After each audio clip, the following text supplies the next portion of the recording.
Welcome. Welcome to this moment, to your breath. Welcome to your body, to the space that we share.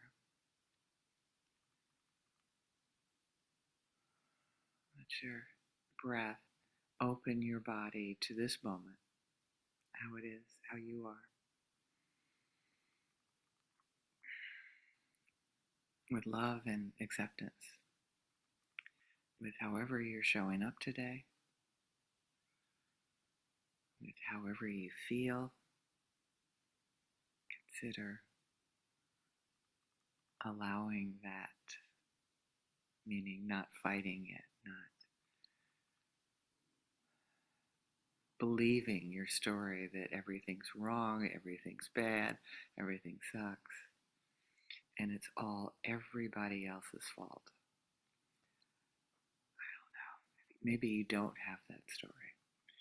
And my invitation, our invitation to you today, is to connect with an unconventional kind of intimacy.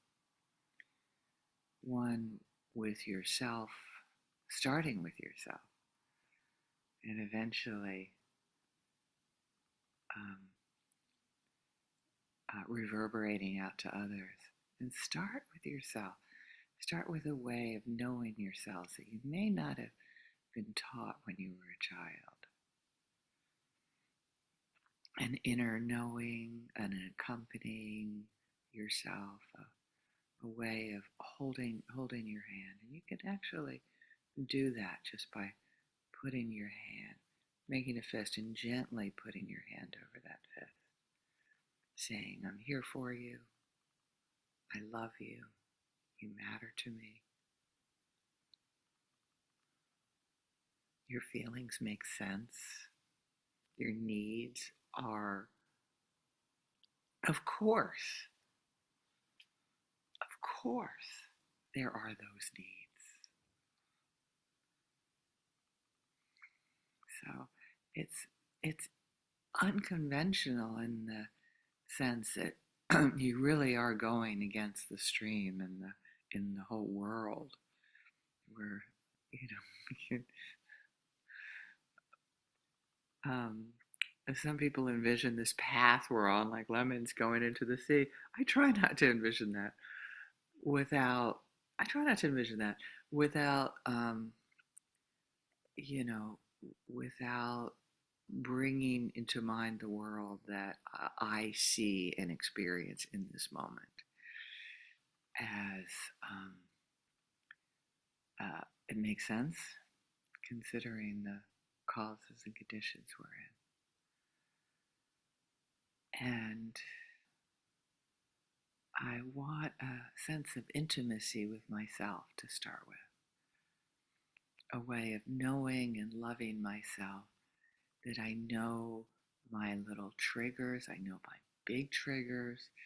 Where I'm not familiar with my triggers, I will have a chance to become familiar with them today. And you can take that opportunity, seize it when you are stimulated by something. You can seize it, seethe it. If you're seething, you can seize it with like, oh, this is an opportunity. Here's a chance. I can become intimate with myself in a way that I hadn't earlier. I could know this trigger as an emotion, as a need, as something precious in me, and embrace it gently with tenderness. It's that easy. Okay. It may take it may take practice, and it's unconventional. It's not something that is part of the mainstream. It's not something that we're taught as children, we're encouraged to do as children. Come sit here closer. I got you, baby. I got you. We're in this together, right? And it's that type of intimacy, that type of love that we're saying yes to this. I am living in the world that I want to live in. It's just a matter of my perspective. And I use that word just again, like, oh, it's easy. And the fact is, this type of intimacy is incredibly precious and incredibly fleeting. We do have a chance to love ourselves in this deep, penetrating, intimate way. It reverberates out onto our loved ones. We just naturally want to hold our beloved friends with tenderness and unwavering acceptance, at least having that intention, and then notice the words that are coming out of it. More like, oh my God. I can't imagine she would receive that as a blessing, and then have a chance to redo it. So it's unconventional. It really is not what I'm familiar with, and we can do it together. So, just like that meditation, I start off with saying, I know this is not normal. I mean, not normal, not what we're taught, not what this, sort of capitalistic patriarchy. Sorry if I'm using judgy words. It's a little judgy, or it's an observation. Capitalist, patriarchal, racist, blah, blah, blah. That is the sort of this prevailing consumerist culture that, is telling us not to be intimate with ourselves, to buy this product instead. Aha. I caught you not being intimate with yourself. So we become intimate with ourselves. We shower ourselves with this love and this closeness as if we're married to each other. A friend of mine said, I'm going to marry myself. Yes.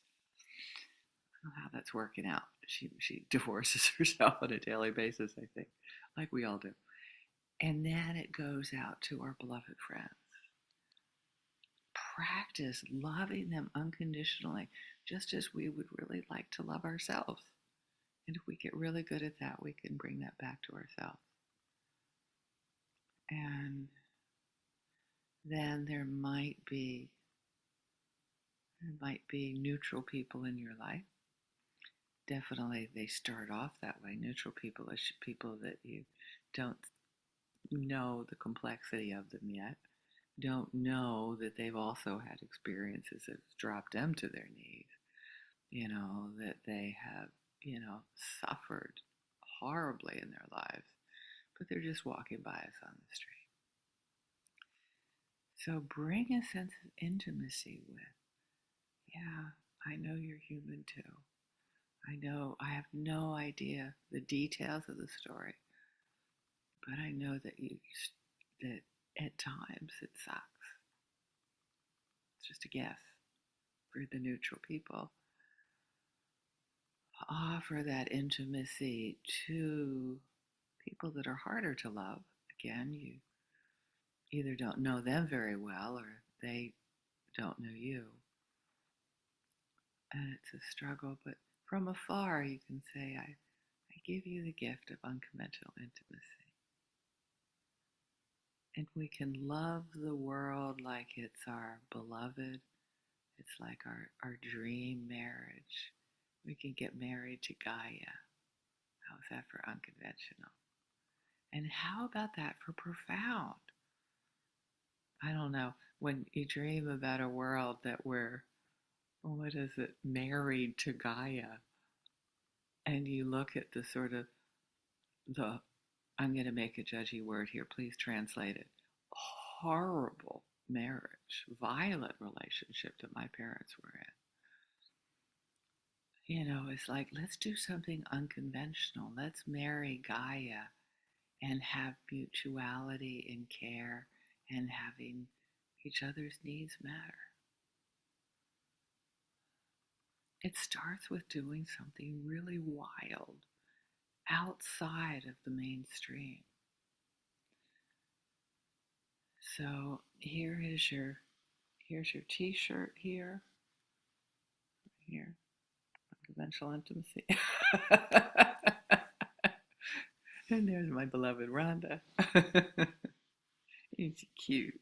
She wants to snuggle with her too. I'm so lucky. So thank you so much. I really appreciate you a lot. Matter to me. Take care.